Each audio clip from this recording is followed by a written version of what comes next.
Hi, I'm recording this next little piece of webcam. Start again.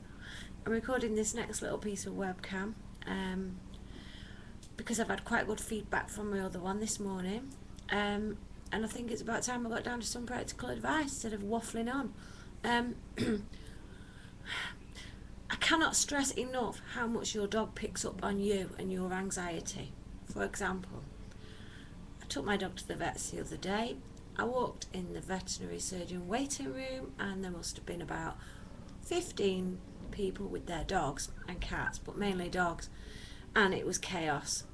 And it really gets on my wick that that cross section of dog owners, there must have been about 90% of the people that were in there didn't know how to handle their own dog. For example, there was one, bless her, little old dear who came in with her elderly Lhasa Apso, and it was about 80 odd degrees outside, and she had it in a blanket and she had it upside down like a baby, and she was comforting it. There was another dog, it was a Jack Russell Chihuahua Cross, I think, and it was sat there and it was yip, yip, yip, yip, yip, yip, yip, yip, yip, yip, yip. Very, very nervous, very, very stressed, very excited. Brain levels on 8, 9, bordering 10 at some point. And instead of nipping that behaviour in the bud and being assertive and being a pack leader to that dog, the owner only served to accentuate that behaviour by comforting the dog. So she, by way of stroking it and calm down, you'll be alright, all the dog can hear is ooh, ooh, ooh, ooh, ooh, ooh. They don't listen, they don't hear the words, whereas that comfort would have been okay for a human being. For a dog, it just served to accentuate it. That dog needed firm leadership, and instead the leader that it should have had was a weak leader. Therefore, the dog's anxiety level grew. There was another case, there was a Dalmatian that was almost doing exactly the same thing. I would have treated the Dalmatian slightly different than I would have done the Jack Russell. The Dalmatian was displaying anxiety, but it wasn't so high up. It was a 6 or a 7. It was yipping, and the owner was stroking it again. With that particular dog, my treatment would have been a ch. If you've watched Caesar, you'll see how he deals with it. It would have been, I wouldn't have stood for it.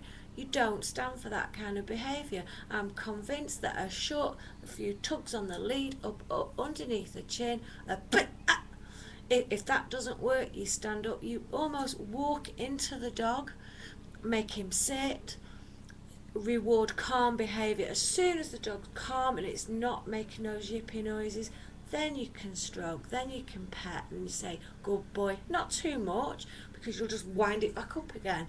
I cannot stress, if you are having a trip to the vet and your dog does get stressed, take it on a big long walk beforehand. Tire it out. Get rid of the energy. Excess energy causes untold amount of problems. Before any training session, I recommend tiring a dog out anyway. They're much more receptive to learning once that initial energy's gone. You get a calm, submissive dog. It's the same when you take one to the vet. Take it on a great big walk, let it have a nice drink of water, calm down for 10 minutes before you go, and then take it to the vet. You'll have a much better behaved dog in the waiting room. Sat viewing everybody in the waiting room, it was just unreal to me, the amount of owner dog, how can I put it, it's like I can't think of the word. Dysfunctional is the only way I can describe it. And a lot of the problems that I did witness was so easily remedied. It was madness. Anyway, I'm going to leave it there. And I'm going to keep uploading these vids, and if there's any questions anybody would like me to specifically help them with, then please give us a shout. Okay, thank you.